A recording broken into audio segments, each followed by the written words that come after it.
Every house has a smell that belongs only to it. In that old estate, on the edge of the city, the smell was wood polish, old curtains, and something faintly sweet, like a cake nobody had made in years. It was the kind of house where the walls remembered things even when the people inside had long forgotten them. Hassan had been inside those walls for more than 40 years. He was not a tall man.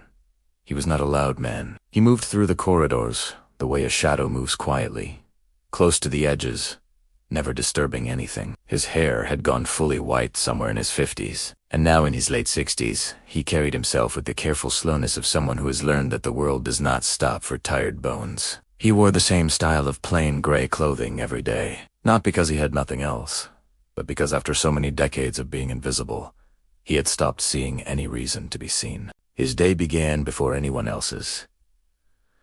Long before the family stirred, long before the younger servants arrived, yawning with sleep still on their faces, Hassan was already moving. He started in the kitchen, heating water for himself. Just 1 cup, plain, no sugar. And then he began his rounds. The drawing room first. Always the drawing room. There was a piano in that room, a beautiful, dark wood, upright piano that sat against the far wall like a proud old relative nobody talked to anymore. The family had owned it for 3 generations. The youngest daughter had taken lessons on it as a child, declared herself hopeless at 13, and never touched it again. Since then it had become mostly furniture, something to place framed photographs on, something guests admired without asking about. Hassan dusted it every single morning. He dusted the top, the sides, the edges of the keys. He polished the wood until it caught the light, and every single morning, when he was done, he would pause. Just for a moment, his cloth would stop moving. His hand would hover over the keys, not quite touching, just close enough to feel the cool air above them. And then, without a sound, he would fold his cloth and move on. Nobody noticed this. Nobody was ever awake to see it. The family who owned the house was not cruel in any dramatic way. They were simply busy. Tariq, the eldest son who now ran the household, was the kind of man who measured the value of everything by how useful it was to him in that moment. He spoke to Hassan the way you speak to a piece of furniture that has somehow learned to walk short sentences. No eye contact, mild irritation whenever something was not exactly where he expected it to be. When Hassan brought his morning tea, Tariq would take the cup without looking up from whatever paper he was reading. Not a word, not a nod, just a hand reaching out and taking the thing, as if the cup had arrived on its own. The younger grandchildren had grown up watching this, and children learn by watching. They did not mean to be unkind. They simply had no idea that kindness was required. Hassan was part of the house, like the staircase or the ceiling fan. You didn't thank the staircase for being there. There were moments, small ones, when someone would say something and Hassan would respond, and the response would be surprisingly thoughtful.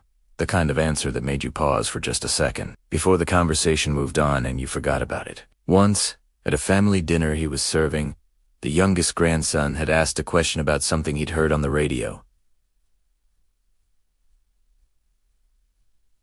Something about an old composer, some European name the boy couldn't pronounce. Before the adults could answer, Hassan had said the name correctly, quietly, from across the room. Everyone had looked at him for a moment. Then Tariq had laughed and said, "Where'd you pick that up?" And Hassan had simply smiled and refilled the water jug and said nothing more. Nobody asked a follow-up question. The moment passed like all the others. The young kitchen maid, a girl who had joined the household less than a year ago, was the only one who had ever been mildly curious about him. She was at that age where everything old seems to carry a mystery. One afternoon, she had been sent to fetch something from the small storage room near the servants' quarters, and on the shelf she had found a folded newspaper clipping, yellowed with age, tucked inside an old tin. She had unfolded it carefully, more out of instinct than permission. It was a review from a concert.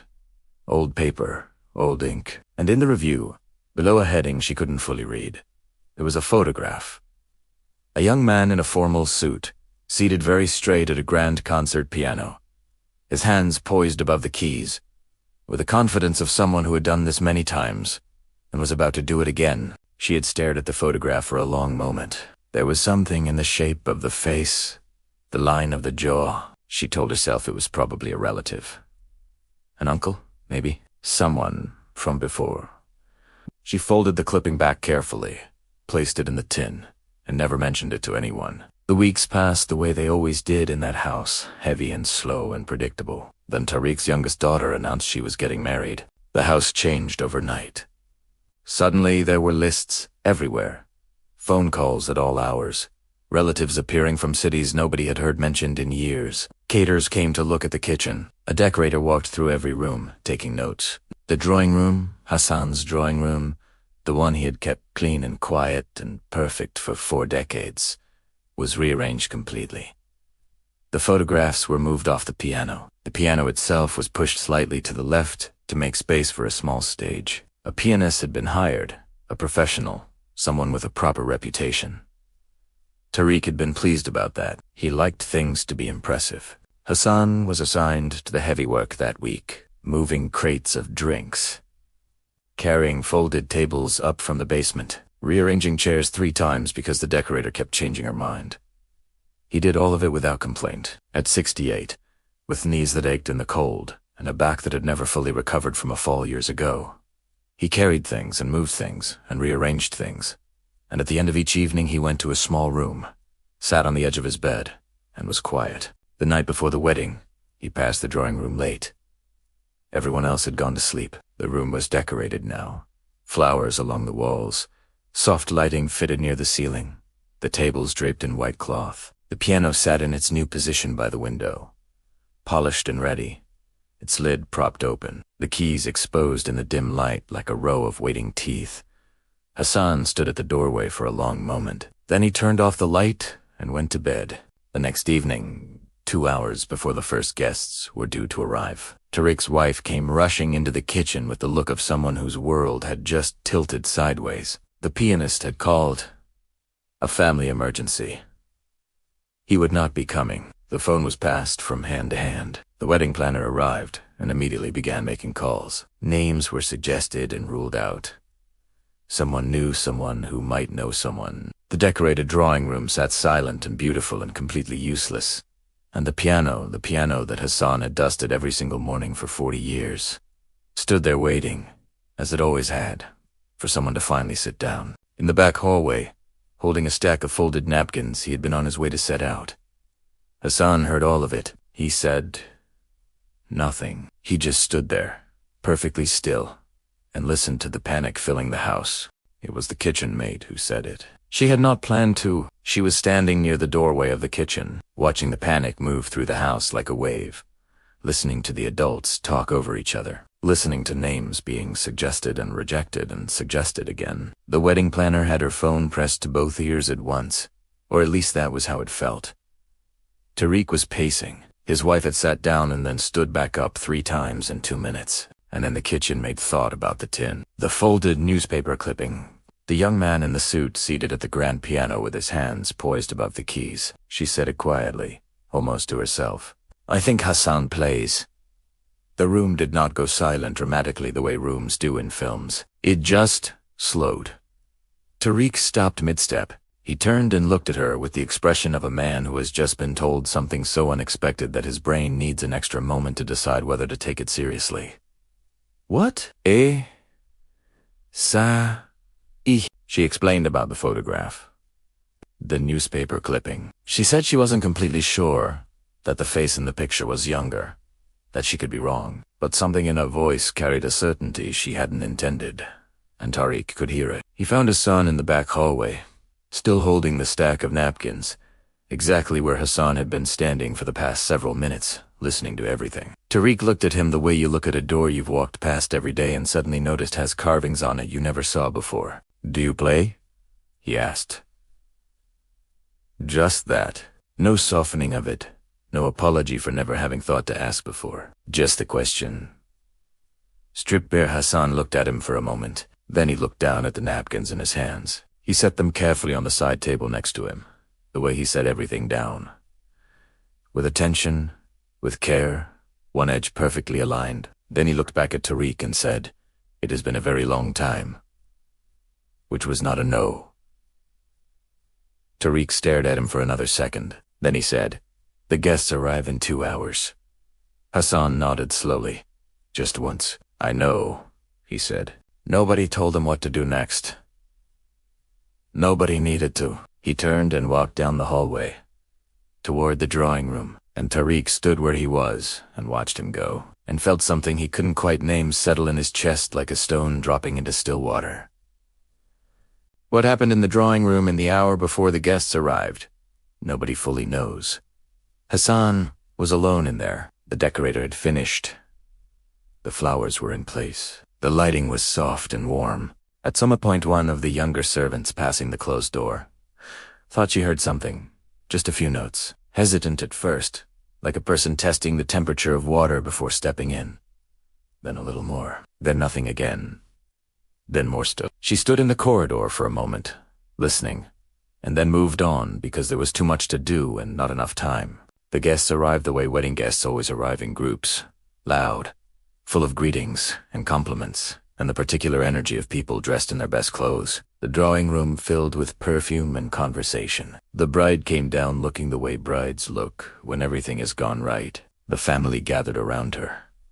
Photographs were taken. Food was brought out. And then someone noticed Hassan sitting at the piano bench. He was still in his plain gray servant's uniform. He had not changed. There had been no time, or perhaps it had not occurred to anyone to suggest it. Or perhaps he had simply decided it didn't matter. He sat very straight, the way the young man in that old photograph had sat, shoulders back, hands resting in his lap, eyes looking at the keys in front of him with an expression that was hard to read. Not nervous, exactly. More like a person standing at a door they have not opened in a very long time, remembering what is on the other side. The room didn't go quiet all at once. It quieted in sections, the way a crowd quiets when something unexpected is about to happen. First the people nearest the piano, then those behind them, then the ones at the back who craned their necks to see what everyone else was looking at. Within a minute, the only sound in the room was the soft clink of someone setting down a glass. Tariq stood near the far wall with his arms folded. His wife stood beside him.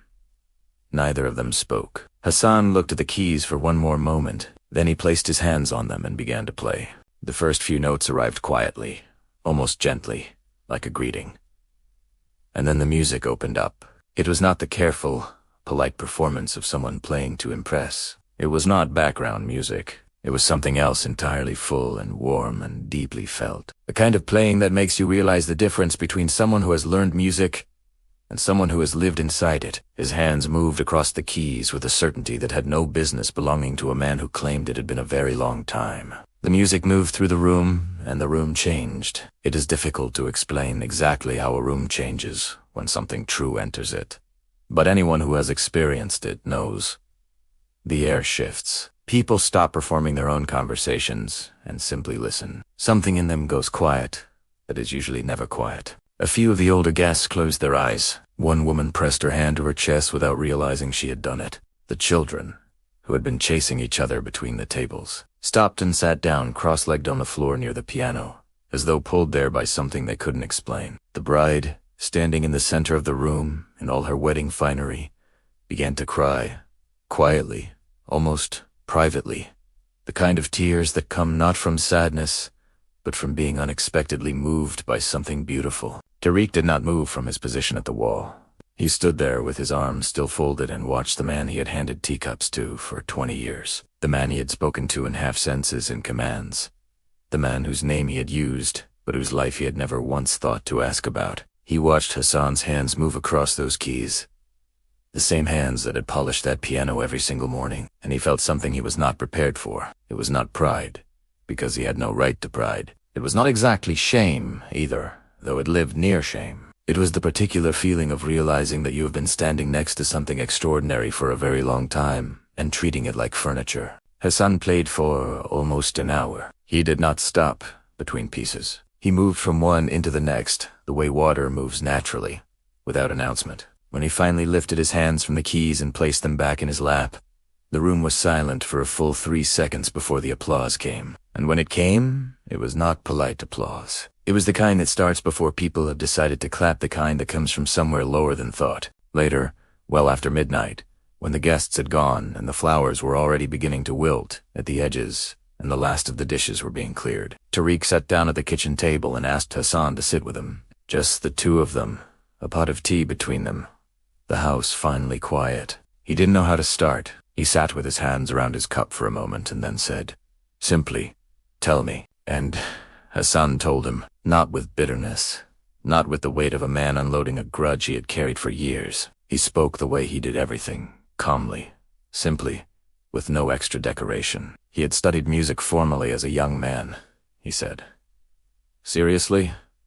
His teacher had believed in him. There had been performances, small ones at first, then larger. The newspaper clipping was from one of them, a real concert hall, a real audience, a real review that had used the word exceptional. He said the word without pride, just as a fact. But life had other plans, as it tends to. His father had become ill. There were younger siblings who needed things. Money, which had always been thin, became thinner. The music required time and money, and a certain freedom that he no longer had, so he had set it down. Not dramatically, not with grief or ceremony, just the way you set down something heavy when your arms have finally given out. Because you have to, not because you want to. He had found work in service. He had been good at it. Decades had passed, the way decades do when your life has a routine faster than you expect, slower than you hope. The piano at the estate had been the only one he had been near since his youth. He had dusted it every morning for 40 years. He had kept it in perfect condition. He had never played it. Tariq asked him why. Hassan looked at his tea. He was quiet for a moment. Then he said, "Nobody ever asked me to." There was nothing Tariq could say to that. So he said nothing. He just sat there in the quiet kitchen with the weight of that sentence settling over him like dust settling after a long fall. In the weeks that followed, word spread the way word spreads in close communities. Quietly at first, then everywhere at once. A small music school on the other side of the city heard about what had happened at the wedding. They wrote a letter to the house asking if the old gentleman would consider giving a single evening recital. Nothing grand, just an intimate hall, a proper piano, a willing audience. Hassan read the letter twice, folded it carefully, and said he would think about it. The next morning, he said yes. Tariq drove him to the recital himself. He did not make a speech about it or explain to anyone why he felt he needed to be the one to drive Just ed Italiano. They sat in the car mostly in silence, the city moving past the windows, and at one point Tariq said, "Are you nervous?" And Hassan looked out at the passing streets and said, "I was nervous the first time. After that, you just play." The hall was not large, but every seat was filled. When Hassan walked out and sat down at the piano bench, still upright, still quiet, in a proper suit this time that someone in the household had quietly pressed for the occasion. The audience watched him with the respectful attention you give to someone who has been properly introduced. They did not yet know what they were about to hear. But somewhere in the back of the room, a young kitchen maid sat in the last row with her hands folded in her lap, and she knew. She had known since the afternoon she found that clipping in the tin, had known the way you know things before the proof arrives, in the chest rather than the head. Hassan placed his hands on the keys, and the hall went quiet in the way that rooms go quiet when something true is about to enter them. Blayed?